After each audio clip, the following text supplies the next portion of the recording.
ਕਹਿਣ ਤੋਂ ਭਾਵ ਇਹ ਹੈਗਾ ਕਿ ਉਸ ਸਮੇਂ ਇਹ ਰੂਲਿੰਗ ਪਾਰਟੀ ਨੇ ਹੀ ਇਹ ਮੁੱਦਾ ਬੜਾ ਧਾਰਮਿਕ ਤੌਰ ਦੇ ਉੱਤੇ ਜਾਂ ਲੋਕਾਂ ਦੇ ਜਜ਼ਬਾਤਾਂ ਦੇ ਲੈਵਲ ਦੇ ਉੱਤੇ ਅੱਗੇ ਉਠਾਇਆ ਸੀਗਾ। ਇਹ ਵਾਅਦਾ ਕੀਤਾ ਸੀਗਾ ਕਿ ਅਸੀਂ ਜਿਹੜੇ ਦੋਸ਼ੀ ਹੈਗੇ ਆ ਉਹਨਾਂ ਨੂੰ ਅਸੀਂ ਜਿਹੜਾ ਹੈਗਾ ਵਾ ਉਹਨਾਂ ਨੂੰ ਸਜ਼ਾ ਦਿਵਾਵਾਂਗੇ, ਪਰ ਨਿਕਲਿਆ ਉਹਦੇ ਵਿੱਚੋਂ ਫਿਰ ਵੀ ਕੁਛ ਨਹੀਂ ਹੈ। ਪੰਜਾਬ ਦੇ ਵਿੱਚ ਸ਼ਾਇਦ ਮੇਰਾ ਖਿਆਲ ਆ ਕਿ ਜਿਹੜੀ ਕੰਜ਼ੰਪਸ਼ਨ ਆਫ ਲਿਕਰ ਵਾ ਉਹ ਪਰ ਹੈਡ ਦੇ ਹਿਸਾਬ ਦੇ ਨਾਲ ਇੰਡੀਆ ਦੇ ਵਿੱਚ ਸਭ ਤੋਂ ਜ਼ਿਆਦਾ ਹੋ ਸਕਦੀ ਆ। ਆਮ ਲੋਕਾਂ ਦੀ ਧਾਰਨਾ ਇਹ ਆ ਵੀ ਜਦੋਂ ਅਕਾਲੀ ਆ ਜਾਂਦੇ ਆ 60% ਹਿੱਸਾ ਉਹਨਾਂ ਦਾ ਆ ਜਾਂਦਾ ਵਾ, 40% ਕਾਂਗਰਸੀਆਂ ਦਾ ਆ ਜਾਂਦਾ। ਜਦੋਂ ਕਾਂਗਰਸੀ ਸਰਕਾਰ ਆ ਜਾਂਦੀ ਆ ਉਹੀ ਜਿਹੜੇ 60% ਆ ਉਹ ਕਾਂਗਰਸ ਵਾਲਿਆਂ ਕੋਲ ਆ ਜਾਂਦਾ ਵਾ। ਯੂਨੀਵਰਸਿਟੀਆਂ ਦੇ ਵਿੱਚ 15-15 ਹਜ਼ਾਰ ਦੇ ਉੱਤੇ 3-3 ਸਾਲ ਲਈ ਤੁਸੀਂ ਬੰਦੇ ਪੱਕੀ ਭਰਤੀ ਕਰ ਦਿਓ। ਇਹ ਤਨਖਾਹ ਇੱਕ ਅੱਜ ਕੱਲ੍ਹ ਦਾ ਡਰਾਈਵਰ ਵੀ ਨਹੀਂ ਲੈਂਦਾ ਗੱਡੀ ਦਾ। ਤਾਂ ਮੈਨੂੰ ਜੇ ਟੋੜਾ ਸਾਹਿਬ ਦੀ ਇਹ ਗੱਲ ਚੇਤੇ ਆ ਕਿ ਉਹਨਾਂ ਨੇ 2002 ਦੇ ਵਿੱਚ ਜਦੋਂ ਵੱਖਰਾ ਸਰਬ ਹਿੰਦ ਅਕਾਲੀ ਦਲ ਬਣਾਇਆ ਸੀਗਾ ਤਾਂ ਉਹਨਾਂ ਨੂੰ ਕਿਹਾ, ਤੁਹਾਡੇ ਵਰਗੇ ਪੱਤਰਕਾਰ ਨੇ ਸਵਾਲ ਪੁੱਛਿਆ ਸੀ ਕਿ ਟੋੜਾ ਸਾਹਿਬ ਕੀ ਹੋ ਰਿਹਾ? ਕਹਿੰਦਾ ਇੱਕ ਲੁੱਟ ਕੇ ਜਾ ਰਹੇ ਆ, ਦੂਸਰੇ ਲੁੱਟਣ ਨੂੰ ਆ ਰਹੇ ਆ। ਸਾਡੀ ਸਮੱਸਿਆ ਇਹ ਹੈਗੀ ਆ ਕਿ ਜਿਹੜੇ ਸਾਡੇ ਲੀਡਰ ਤੁਸੀਂ ਸਾਰਿਆਂ ਦਾ ਪ੍ਰੋਫਾਈਲ ਕਢਾ ਕੇ ਦੇਖ ਲਓ। ਮੇਰੇ ਖਿਆਲ ਪੰਜਾਬ ਦੇ ਵਿੱਚ ਪਤਾ ਲੱਗਾ ਸੀ 35% ਜਿਹੜੇ ਲੋਕ ਆ ਉਹਨਾਂ ਦੇ ਉੱਤੇ ਕੇਸ ਚੱਲਣ ਰਹੇ ਆ। ਜੇ ਲੋਕ ਅੱਜ ਇੰਨੇ ਸਿਆਣੇ ਹੋ ਜਾਣ ਕਿ ਅਸੀਂ ਜਿਹੜਾ ਵੀ ਬੰਦਾ ਹੈਗਾ ਕ੍ਰਿਮੀਨਲ ਹੈ ਨੇਚਰ ਦਾ ਹੈਗਾ ਜਾਂ ਜਿਹੜਾ ਬੰਦਾ ਇਸ ਕਿਸਮ ਦਾ ਹੈਗਾ, ਜਿਹੜਾ ਬੰਦੇ ਦਾ ਕੋਈ ਚੰਗਾ ਕਿਰਦਾਰ ਨਹੀਂ ਹੈਗਾ ਜਾਂ ਜਿਹੜਾ ਕਰਪਟ ਆਦਮੀ ਆ ਜਾਂ ਜਿਹੜਾ ਉਹਨਾਂ ਨੂੰ ਲੱਗਦਾ ਵੀ ਇਹ ਬੰਦੇ ਨੇ ਸਾਡੀ ਗੱਲ ਨਹੀਂ ਸੁਣਨੀ, ਉਹਨੂੰ ਨਾ ਚੁਣੋ। ਥੋੜ੍ਹੀਆਂ ਨੋਟਾ ਤੁਹਾਡੇ ਕੋਲ ਹੈਗਾ ਵਾ, ਤੁਸੀਂ ਇੱਕ ਵਾਰੀ ਨੋਟਾ ਵਰਤ ਦਿਓ, ਉਹ ਜਿੰਨੇ ਬੰਦੇ ਖੜੇ ਆ ਸਾਰੇ ਲਾਈਨ ਤੋਂ ਬਾਹਰ ਨਿਕਲ ਜਾਣਗੇ। D4 न्यूज़ देख रहे तमाम दोस्तों को दीपक भंडारी का नमस्कार। आज हम बात करेंगे पंजाब के ज्वलंत मुद्दों की। क्या पंजाब में जो इस तरह की उथल पुथल कांग्रेस में जो मची हुई है, हर कोई अपनी कुर्सी बचाने में लगा हुआ है, जनता की किसको फिक्र है? कोरोना काल में 14,000 से अधिक लोग मर गए, बेरोजगारी, नशा, माफिया, क्या ये तमाम मुद्दे हट गए हैं कि नेता अपनी अपनी कुर्सी बचाने में लगे हुए हैं? हम बात करेंगे। हमारे साथ हैं गुरु नानक देव विश्वविद्यालय के पॉलिटिकल साइंस विभाग के पूर्व प्रोफेसर जगरूप सिंह सेखों और आजकल ये खालसा कॉलेज में अपनी सेवाएं दे रहे हैं। लंबे समय से करीब 32-33 साल का इनका एक्सपीरियंस रहा है राजनीतिक। इन्होंने पॉलिटिकल साइंस पढ़ाई है और हम आज हमारे साथ हैं प्रोफेसर जगरूप सिंह सेखों। सत श्री अकाल सेखों साहब। ਸਤਿ ਸ਼੍ਰੀ ਅਕਾਲ। सेखों साहब, पहला तो थोड़ा D4 न्यूज़ चैनल स्वागत है। पंजाब ਦੇ ज्वलंत मुद्दे क्या इस ਵੇਲੇ ਇੱਕ ਬਰਗਾੜੀ ਕਾਂਡ ਨੂੰ ਲੈ ਕੇ ਉਹਨੂੰ ਆਧਾਰ ਬਣਾ ਕੇ अपनी ही सरकार के खिलाफ बोलिया जा रहा है? पहले नवजोत सिंह सिद्धू शुरू होए थे, हालांकि हजे वो चुप कर गए हैं क्योंकि ऊपर उन्होंने कह दिता भी कमेटी ये सारा फैसला लेगी, सबनों शांत करवा दिता गया है। क्या लोग ये जानना चाहते हैं कि पंजाब के सिर्फ यही मुद्दे रह गए या होर भी मुद्दे है ने जिन्हों वाल ध्यान नहीं दिता जा रहा? नहीं, तुहाडी गल ठीक है भंडारी साहब कि इस वेले जिहड़ा खास करके जिहड़ा बहुत गर्मा गर्म मुद्दा है और जिहदे उत्ते पंजाब सरकार दे खिलाफ उन्होंने दी ही पार्टी के लोग जोड़े है ਜਾਂ विधानकार है ਜਾਂ मैंबर पार्लीमेंट है वो कुछ सवाल उठा रहे हैं। ਉਹਦਾ एक कारण हैगा कि क्योंकि ਜਿਹੜਾ ਇਹ ਮੰਦਭਾਗਾ ਘਟਨਾ ਵਾਪਰੀ ਸੀਗੀ 2015 ਦੇ ਵਿੱਚ ਤੇ ਉਸ ਤੋਂ ਬਾਅਦ ਇਹਦੇ ਵਿੱਚ ਕੁਝ ਲੋਕਾਂ ਦੀ ਜਾਨ ਵੀ ਗਈ ਸੀਗੀ ਤੇ ਇਹ ਬਹੁਤ ਸੀਰੀਅਸ ਇਸ਼ੂ, ਇਮੋਸ਼ਨਲ ਇਸ਼ੂ ਬਣ ਗਿਆ ਸੀਗਾ ਕਿਉਂਕਿ ਇੱਕ ਪੀਸਫੁਲ ਧਰਨੇ ਦੇ ਉੱਤੇ ਹੀ ਪੁਲਿਸ ਵਾਲਿਆਂ ਨੇ ਜਿਹੜੀ ਗੋਲੀ ਚਲਾ ਕੇ ਤੇ ਜਿਹੜਾ ਸੀ ਉਦੋਂ ਇਹ ਕਾਰਨਾਮਾ ਕੀਤਾ ਸੀਗਾ। ਕਿਉਂਕਿ ਇਹ ਮੁੱਦਾ ਸਿੱਧੇ ਤੌਰ ਤੇ ਜਿਹੜਾ ਹੈਗਾ ਸੀਗਾ ਧਾਰਮਿਕ ਮੁੱਦਾ ਸੀਗਾ, ਪਰ ਕਿਉਂਕਿ ਧਰਮ ਤੇ ਰਾਜਨੀਤੀ ਦਾ ਸਾਡੇ ਬਹੁਤ ਪੰਜਾਬ 'ਚ ਬਹੁਤ ਨੇੜੇ ਦਾ ਸੰਬੰਧ ਹੈ ਤੇ ਇਹਦੇ ਵਿੱਚ ਉਸ ਸਮੇਂ ਦੇ ਵਿੱਚ ਜਿਹੜੀ ਉਸ ਸਮੇਂ ਦੀ ਪੁਲਿਸ ਸੀਗੀ, ਉਸ ਸਮੇਂ ਜਿਹੜੀ ਹਾਕਮ ਜਮਾਤ ਸੀਗੀ, ਉਹਦਾ ਰੋਲ ਵੀ ਜਿਹੜਾ ਸੀਗਾ ਉਹ ਬੜਾ ਧੁੰਦਲੇ ਤੌਰ ਤੇ ਜਿਹੜਾ ਸੀਗਾ ਦਿਖਾਈ ਦਿੱਤਾ। ਲੋਕਾਂ ਦੇ ਮਨਾਂ 'ਚ ਹਮੇਸ਼ਾ ਸ਼ੱਕ ਰਹਿੰਦਾ ਜਿੰਨਾ ਚਿਰ ਕੋਈ ਚੀਜ਼ ਸੱਚ ਬਾਹਰ ਨਹੀਂ ਆਉਂਦਾ ਤੇ ਲੋਕਾਂ ਦੇ ਮਨਾਂ ਦੇ ਵਿੱਚ ਜਿਹੜਾ ਕਈ ਕਿਸਮ ਦੇ ਜਿਹੜੇ ਸਵਾਲ ਉੱਠਦੇ ਆ। ਤਾਂ ਕਿਉਂਕਿ ਉਸ ਸਮੇਂ ਸਰਕਾਰ ਦਾ ਜਿਹੜਾ ਸੀ ਉਹ ਜਿਹੜੀ ਉਸ ਸਮੇਂ ਦੀ ਸਰਕਾਰ ਸੀ ਅਕਾਲੀ BJP, ਉਹਦੇ ਕੋਲ 1.5 ਸਾਲ ਸੀਗਾ ਤੇ 1.5 ਸਾਲ ਦੇ ਵਿੱਚ ਉਹਨਾਂ ਨੇ ਉਹਦੇ ਵਿੱਚ ਕੋਈ ਬਹੁਤ ਜ਼ਿਆਦਾ ਕੰਮ ਨਹੀਂ ਕੀਤਾ ਕਿਉਂਕਿ ਇਸੇ ਗੱਲ ਤੇ ਗੱਲ ਫਸੀ ਰਹੀ। ਉਹ ਚਾਹੁੰਦੇ ਸੀ CBI ਤੋਂ ਇਨਕੁਆਇਰੀ ਕਰਾਉਣੀ ਤੇ ਇੱਥੋਂ ਮੰਗ ਸੀ ਕਿ ਪੰਜਾਬ ਪੁਲਿਸ ਤੋਂ ਕਰਾਓ। ਔਰ ਸਮੱਸਿਆ ਉਸ ਵੇਲੇ ਇਹ ਸੀ ਕਿ ਅਕਾਲੀ ਦਲ ਜਿਹੜੀ ਸੀਗੀ ਸੈਂਟਰ ਦੇ ਵਿੱਚ BJP ਦੀ ਭਾਈਵਾਲ ਸੀਗੀ ਔਰ ਤੁਹਾਨੂੰ ਸਾਰਿਆਂ ਨੂੰ ਪਤਾ ਕਿ CBI ਜਿਹੜੀ ਹੈਗੀ ਉਹਦੇ ਉੱਤੇ ਵੀ ਕਿਸ ਕਿਸਮ ਦੇ ਕਿੰਤੂ ਪਰੰਤੂ ਜਿਹੜੇ ਆ ਉਹ ਖੜੇ ਹੁੰਦੇ ਆ। ਸੋ ਇਹ ਮੁੱਦਾ ਨਹੀਂ ਸੁਲਝਿਆ। ਫਿਰ ਇਹ ਮੁੱਦਾ ਅਗਲੀਆਂ ਇਲੈਕਸ਼ਨਾਂ ਆ ਗਈਆਂ। ਇਲੈਕਸ਼ਨਾਂ ਦੇ ਵਿੱਚ ਬਹੁਤ ਵੱਡੇ ਤੌਰ ਦੇ ਉੱਤੇ ਜਜ਼ਬਾਤਾਂ ਦੇ ਤੌਰ ਦੇ ਉੱਤੇ ਇਹ ਅਹਿਮ ਮੁੱਦਾ ਰਿਹਾ ਉਦੋਂ ਪੰਜਾਬ ਦਾ ਜਦੋਂ ਜਿਹੜਾ ਸੀਗਾ ਇਹ ਉੱਠਿਆ ਤੇ ਉਸ ਸਮੇਂ ਦੇ ਵਿੱਚ ਜਿਹੜੇ ਹੁਣ ਵਾਲੇ ਸਾਡੇ ਮੁੱਖ ਮੰਤਰੀ ਸਾਹਿਬ ਹੈਗੇ ਆ, ਇਹਨਾਂ ਨੇ ਜਦੋਂ ਲੋਕਾਂ ਨਾਲ ਵਾਅਦੇ ਕੀਤੇ ਸੀਗੇ ਤਾਂ ਉਹਨਾਂ 'ਚ ਇੱਕ ਵਾਅਦਾ ਇਹ ਵੀ ਸੀਗਾ ਕਿ ਮੈਂ ਇਸ ਮੁੱਦੇ ਦੇ ਵਿੱਚ, ਇਸ ਘਟਨਾ 'ਚ ਜਿਹੜੇ ਵੀ ਇਨਵੋਲਵਡ ਲੋਕ ਹੈਗੇ ਆ, ਚਾਹੇ ਉਹ ਜਿਹੜੀ ਰੂਲਿੰਗ ਪਾਰਟੀ ਵਾਲੇ ਪਾਸੇ ਵੱਲੋਂ ਆ, ਚਾਹੇ ਪੁਲਿਸ ਵਾਲੇ ਪਾਸੇ ਵੱਲੋਂ ਆ, ਅਤੇ ਉਹਨਾਂ ਨੂੰ ਬਹੁਤ ਥੋੜ੍ਹੇ ਸਮੇਂ ਦੇ ਵਿੱਚ ਜਿਹੜਾ ਉਹਨਾਂ ਨੂੰ ਜਿਹੜਾ ਹੈਗਾ ਦੋਸ਼ੀਆਂ ਨੂੰ ਫੜਿਆ ਜਾਊਗਾ, ਸਜ਼ਾ ਦਿੱਤੀਆਂ ਜਾਣਗੀਆਂ। ਔਰ ਸਰਕਾਰ ਵੀ ਬਣ ਗਈ, ਉਹ ਤੋਂ 4-4.5 ਸਾਲ ਵੀ ਲੰਘ ਗਏ। ਇੱਕ ਕਮੇਟੀ ਬਣੀ, ਉਹਦੇ ਵਿੱਚੋਂ ਸਿੱਟ ਬਣੀ, ਔਰ ਤੁਸੀਂ ਦੇਖਿਆ ਕਿ ਉਹ ਸਿੱਟ ਨੇ ਜਦੋਂ ਆਪਣੀਆਂ ਜਿਹੜੀਆਂ ਹੈਗਾ ਸੀਗਾ ਪੰਜਾਬ ਨੂੰ ਸਬਮਿਟ ਕੀਤਾ, ਉਹਦੀ ਰਿਪੋਰਟ ਸੀਗੀ ਉਹ ਹਾਈ ਕੋਰਟ ਦੇ ਵਿੱਚ ਚੈਲੰਜ ਹੋ ਗਈ। ਹਾਈ ਕੋਰਟ ਦੇ ਵਿੱਚ ਉਹ ਸਿੱਟ ਜਿਹੜੀ ਉਹਦੀਆਂ ਫਾਈਂਡਿੰਗ ਸੀਗੀਆਂ ਉਹਦੇ ਬਾਰੇ ਉਹਨਾਂ ਨੂੰ ਰਿਜੈਕਟ ਕਰ ਦਿੱਤਾ। ਤਾਂ ਇਹਦੇ ਵਿੱਚ ਇੱਕ ਪੁਲਿਸ ਆਫੀਸਰ ਜਿਹੜੇ ਸੀਗੇ, ਬਹੁਤ ਕਹਿ ਸਕਦੇ ਹਾਂ ਕਿ ਪੰਜਾਬ ਦੇ ਵਿੱਚ ਕੰਪੀਟੈਂਟ ਆਫੀਸਰ ਦੇ ਵਿੱਚੋਂ ਆਉਂਦੇ ਸੀਗੇ, ਉਹਨਾਂ ਨੂੰ ਰਿਜ਼ਾਈਨ ਵੀ ਕਰਨਾ ਪਿਆ। ਅਤੇ ਇਹ ਹੁਣ ਫਿਰ ਦੁਬਾਰਾ ਜਿਹੜੀ ਹੈਗੀ ਹੈ ਕਮੇਟੀ ਬਣਾਈ ਹੈ। ਤਾਂ ਕਹਿਣ ਤੋਂ ਭਾਵ ਇਹ ਹੈਗਾ ਕਿ ਉਸ ਸਮੇਂ ਇਹ ਰੂਲਿੰਗ ਪਾਰਟੀ ਨੇ ਹੀ ਇਹ ਮੁੱਦਾ ਬੜਾ ਧਾਰਮਿਕ ਤੌਰ ਦੇ ਉੱਤੇ ਜਾਂ ਲੋਕਾਂ ਦੇ ਜਜ਼ਬਾਤਾਂ ਦੇ ਲੈਵਲ ਦੇ ਉੱਤੇ ਅੜ ਉਠਾਇਆ ਸੀਗਾ, ਅਤੇ ਇਹ ਵਾਅਦਾ ਕੀਤਾ ਸੀਗਾ ਕਿ ਅਸੀਂ ਜਿਹੜੇ ਦੋਸ਼ੀ ਹੈਗੇ ਆ ਉਹਨਾਂ ਨੂੰ ਅਸੀਂ ਜਿਹੜਾ ਹੈਗਾ ਵਾ ਉਹਨਾਂ ਨੂੰ ਸਜ਼ਾ ਦਿਵਾਵਾਂਗੇ। ਪਰ ਨਿਕਲਿਆ ਉਹਦੇ ਵਿੱਚੋਂ ਫਿਰ ਵੀ ਕੁਛ ਨਹੀਂ ਹੈ। ਸੋ ਇਸ ਕਰਕੇ ਮੁੱਦਾ ਹੁਣ ਜ਼ਿਆਦਾ ਗਰਮ ਹੋ ਰਿਹਾ, ਕਿਉਂਕਿ ਅਗਲੀਆਂ ਇਲੈਕਸ਼ਨਾਂ ਵੀ ਜਿਹੜੀਆਂ 5-7 ਮਹੀਨੇ ਤੱਕ ਆਉਣੀਆਂ ਸ਼ੁਰੂ ਹੋ ਗਈਆਂ। ਨਹੀਂ ਸਿੱਖੋ ਸਾਹਿਬ, ਇਹ ਜਨਤਾ ਇਹ ਜਾਣਨਾ ਚਾਹੁੰਦੀ ਵੀ ਕਿਆ ਇੱਕੋ ਬਰਗਾੜੀ ਕਾਂਡ ਠੀਕ ਹੈ, ਉਹ ਦੋਸ਼ੀਆਂ ਨੂੰ ਸਜ਼ਾ ਮਿਲਣੀ ਚਾਹੀਦੀ ਹੈ। ਮੈਂ ਉਸੇ ਗੱਲ ਤੇ ਆ ਰਿਹਾ।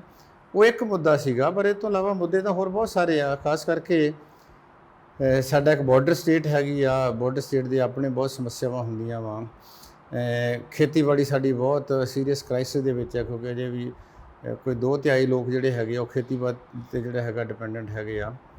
ਤੋ ਇਹਦੇ ਨਾਲ ਜਿਹੜੀ ਬੇਰੁਜ਼ਗਾਰੀ ਵਾਲਾ ਮੁੱਦਾ ਵੀ ਉਸੇ ਤਰੀਕੇ ਦਾ ਸੀਗਾ। ਤੋ ਮਹਿੰਗਾਈ ਵੀ ਇੱਕ ਮੁੱਦਾ ਉਸ ਸਮੇਂ ਸੀਗਾ। ਪਰ ਇਹਦੇ ਨਾਲ ਜਿਹੜੇ ਹੋਰ ਖਾਸ ਕਰਕੇ ਪੰਜਾਬ ਨਾਲ ਸੰਬੰਧਿਤ ਮੁੱਦੇ ਸੀਗੇ, ਉਹਦੇ ਵਿੱਚ ਆਪਾਂ ਨਸ਼ੇ ਦੀ ਗੱਲ ਕਰਦੇ ਹਾਂ ਕਿ ਕਿਸ ਤਰੀਕੇ ਦੇ ਨਾਲ ਪੰਜਾਬ ਨੂੰ ਜਿਹੜਾ ਹੈਗਾ ਸੀ ਬਦਨਾਮੀ ਖੱਟਣੀ ਪਈ ਜਾਂ ਬਦਨਾਮ ਕੀਤਾ ਗਿਆ। ਉਹਦੇ ਉੱਤੇ ਫਿਲਮਾਂ ਬਣੀਆਂ ਗਈਆਂ ਅਤੇ ਇਹ ਇਮੇਜ ਬਾਹਰ ਗਈ ਕਿ ਇੱਥੋਂ ਦੇ 70% ਲੋਕ ਜਿਹੜੇ ਹੈਗੇ ਉਹ ਨਸ਼ਈ ਆ। ਕੁਝ ਹੱਦ ਤੱਕ ਵੱਡੀ ਗਿਣਤੀ 'ਚ ਨਸ਼ਾ ਇੱਥੇ ਲੋਕ ਕਰਦੇ ਵੀ ਆ।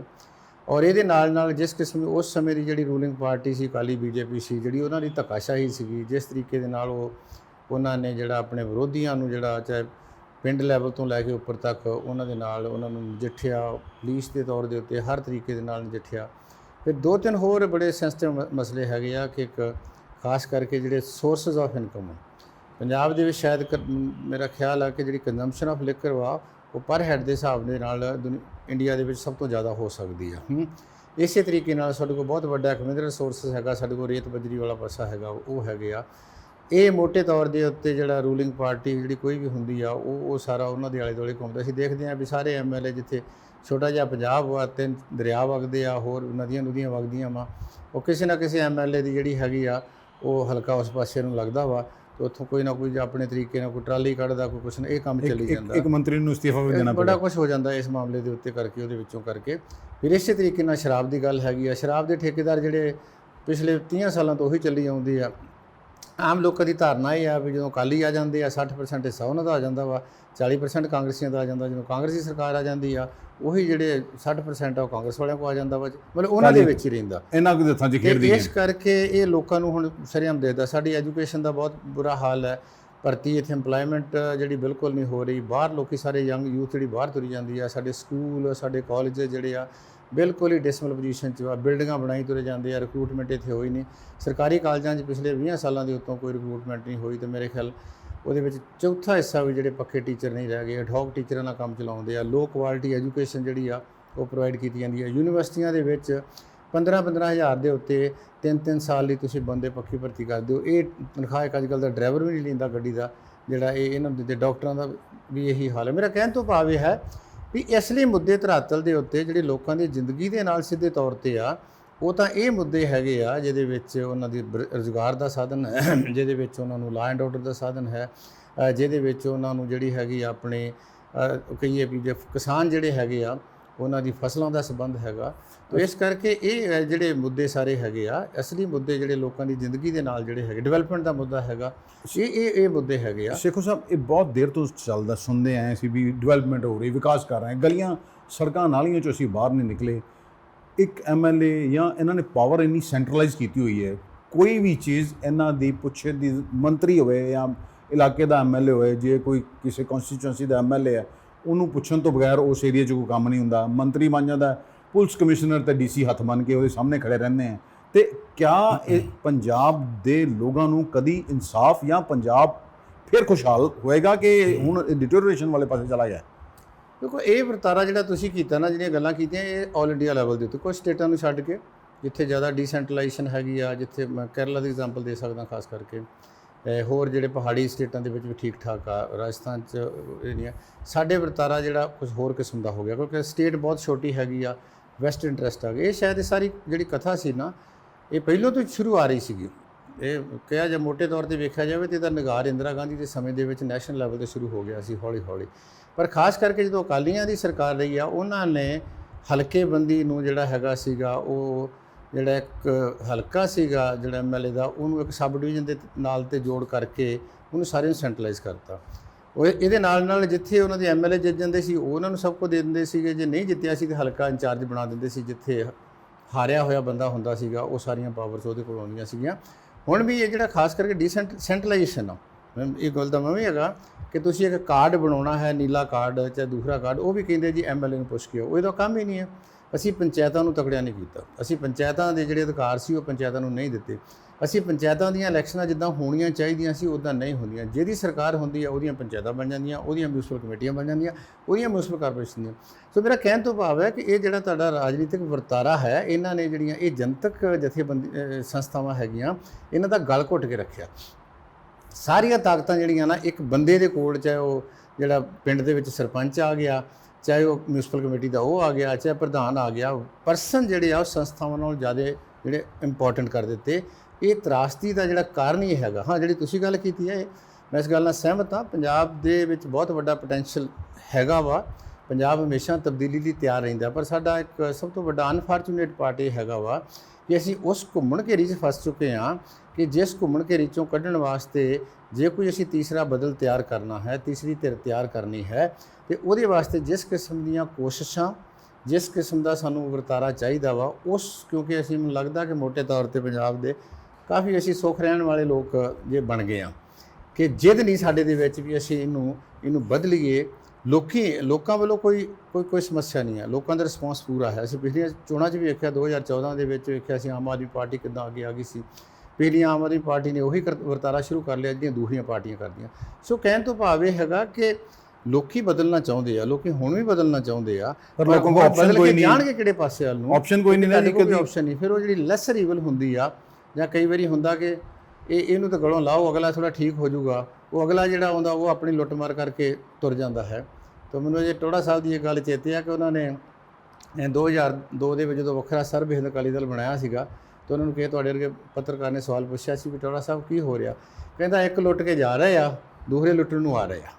ਸੋ ਸਾਡੀ ਤਰਾਸਦੀ ਇਹ ਹੈਗੀ ਆ ਕਿ ਸਾਡੇ ਕੋਲ ਇੰਨਾ ਵੱਡਾ ਦਲਿਤ ਭਾਈਚਾਰਾ ਹੈ। ਦਲਿਤ ਭਾਈਚਾਰਾ ਦਾ ਮਤਲਬ ਸਿਰਫ ਆਪਾਂ ਦਲਿਤਾਂ ਨੂੰ ਯਾਦ ਨਾ ਕਰੀਏ, ਸਾਡੇ ਕੋਲ ਲੈਂਡਲੈਸ ਹੈਗੇ ਆ, ਸਾਡੇ ਕੋਲ BCs ਹੈਗੇ ਆ, ਸਾਡੇ ਕੋਲ ਪਿੰਡਾਂ 'ਚ ਇਕਨੋਮਿਕਲੀ ਵੀਕਰ ਆ, ਸਾਡੇ ਕੋਲ ਰੇਹੜੀ ਵਾਲੇ ਹੈਗੇ ਆ, ਸਾਡੇ ਕੋਲ ਛੋਟੇ ਦੁਕਾਨਦਾਰ ਹੈਗੇ ਆ। ਅਸੀਂ ਇਹਨਾਂ ਸਾਰਿਆਂ ਦੇ ਇੱਕੋ ਜਿਹੇ ਇੰਟਰਸਟ ਵਾ।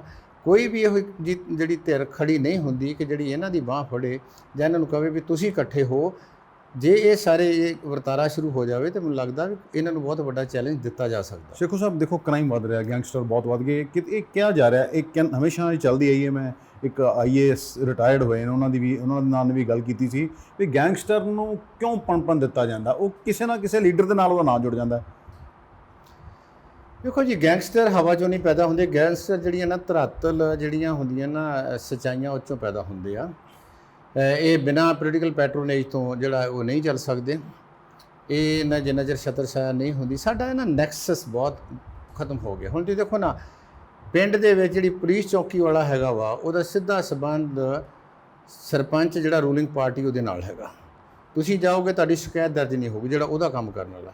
ਪਟਵਾਰੀ ਜਿਹੜਾ ਹੈਗਾ ਵਾ, ਉਹ ਨੰਬਰ ਨਹੀਂ ਦੇਊਗਾ ਜਿੰਨਾ ਚਿਰ ਤੁਸੀਂ ਪੈਸੇ ਵੀ ਦੇਣੇ ਆ, ਤੁਸੀਂ ਜਿੰਨਾ ਚਿਰ ਜਿਹੜਾ ਉੱਥੋਂ ਕਿਸੇ ਕੋ ਖਵਾਓਗੇ ਨਹੀਂ ਜੀ। ਮੇਰਾ ਕਹਿਣ ਤੋਂ ਭਾਵ ਇਹ ਹੈਗਾ ਵੀ ਜਿਹੜੀ ਸਧਾਰਨ ਲੋਕ ਹੈਗੇ ਆ, ਕਿਉਂਕਿ ਉਹ ਇਕੱਠੇ ਨਹੀਂ ਹੈਗੇ, ਸਰਕਾਰਾਂ ਜੋ ਮਰਜ਼ੀ ਕਰ ਦੇਣ। ਉਤਲੇ ਪਾਸਿਓਂ ਤੁਸੀਂ ਗੱਲ ਕੀਤੀ ਸੀ ਵੀ ਸੜਕਾਂ ਵਿਕਾਸ ਨਹੀਂ ਹੁੰਦਾ, ਸੜਕਾਂ ਗਰੋਥ ਹੁੰਦੀ ਹੈ। ਸੜਕਾਂ ਜ਼ਰੂਰੀ ਆ, ਇਹ ਜੋੜਦੀਆਂ, ਕਮਿਊਨੀਕੇਸ਼ਨ ਜ਼ਰੂਰੀ ਆ।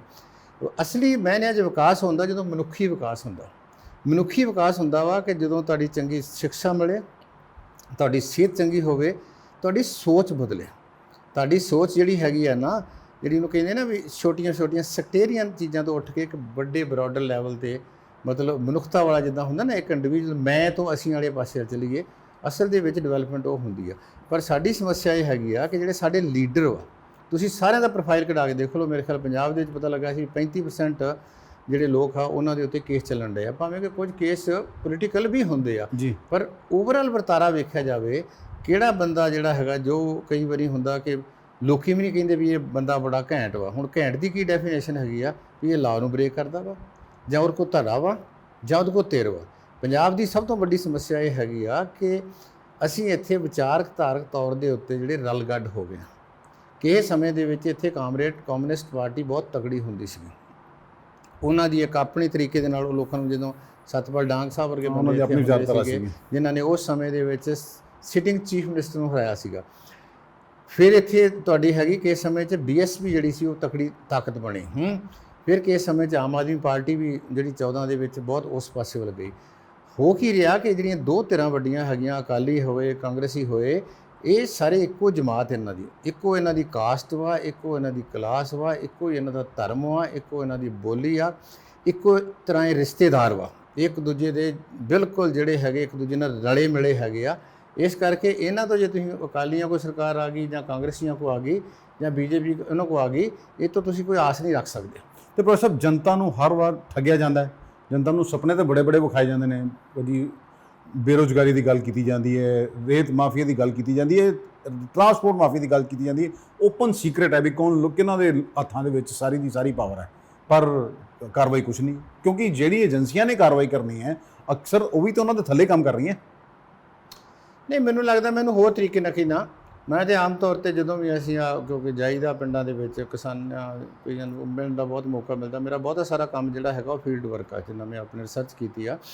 ਉੱਥੇ ਲੋਕਾਂ ਨੂੰ ਇਹ ਗੱਲ ਕਰੀਦੀ ਆ, ਭਾਈ ਜੋ ਮਰਜ਼ੀ ਹੋਈ ਜਾਵੇ, ਤੁਸੀਂ ਜਦੋਂ ਵੋਟ ਪਾਉਂਦੇ ਜੋ ਉਦੋਂ ਤਾਂ ਕੋਈ ਤੁਹਾਡੇ 'ਤੇ ਭਾਰ ਨਹੀਂ ਹੁੰਦਾ। ਉਦੋਂ ਤੁਹਾਡੀ ਕੌਨਸ਼ੀਅਸ ਜਾਂ ਤੁਸੀਂ ਜੇ ਤੁਸੀਂ ਰੱਬ ਨੂੰ ਮੰਨਦੇ ਜੋ, ਤੁਸੀਂ ਸਮਝ ਲਓ ਵੀ ਰੱਬ ਵੇਖਦਾ।